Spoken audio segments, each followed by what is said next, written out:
Strategic planning. Let's be honest, that phrase can sound, well, pretty heavy, right? It conjures up images of glass-walled boardrooms, super complicated charts, and a bunch of serious-looking executives. But what if I told you it's actually a tool that's just as powerful for your own life as it is for a giant company? So let's just tackle the elephant in the room. Is this whole concept just a bunch of complicated buzzwords for people with fancy titles? Something that feels intimidating and, totally out of reach for the rest of us? I think a lot of us would say, yeah, probably. But today, we're going to flip that idea on its head. All right, let's pull back the curtain. We're going to strip away all that corporate jargon and find out what strategy really means for you on a personal, practical level. And this, right here, is the key. On one side, you have what you might think it is.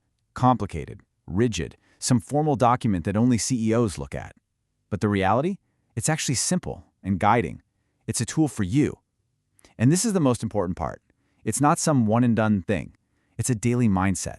So if we're ditching that old, stuffy idea, what are we replacing it with? Well, we're going to embrace something called the daily foresight mindset.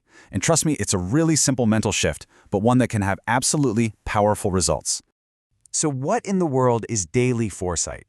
It's really straightforward. It's just the simple, daily practice of looking ahead to help guide your decisions and ultimately make sure you're setting yourself up for long-term success.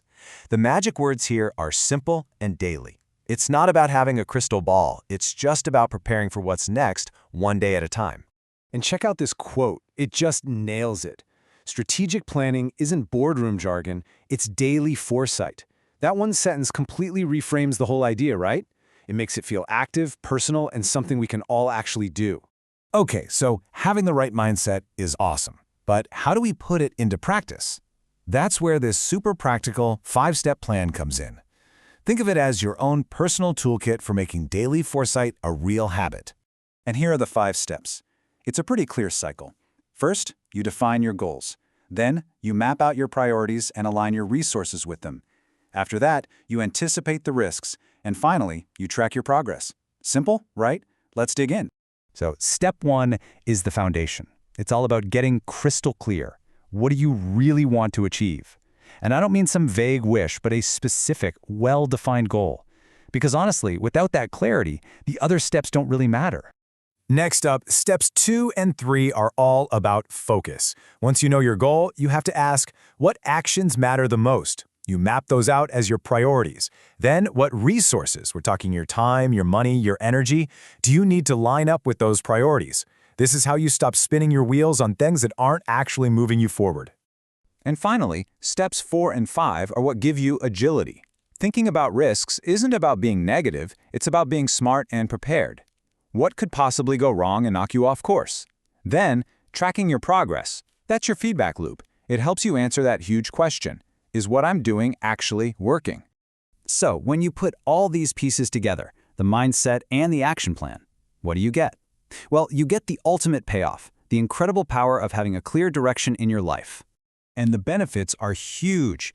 This isn't just some planning exercise you do once. It becomes a system that actively guides your choices every single day. It gives you that clear sense of direction when things get messy. And that, right there, is what makes sure you actually hit those big, long-term goals. And that's really the magic of it all. No matter what you're trying to do, navigate your career, work on a personal project, get your finances in order, this whole framework turns that feeling of ambiguity and uncertainty into a clear, actionable path forward. Which brings us to one last big question for you. You've got the mindset now, you've got the toolkit, so take a second and really think about it. What is the one long-term goal you're going to apply this framework to first?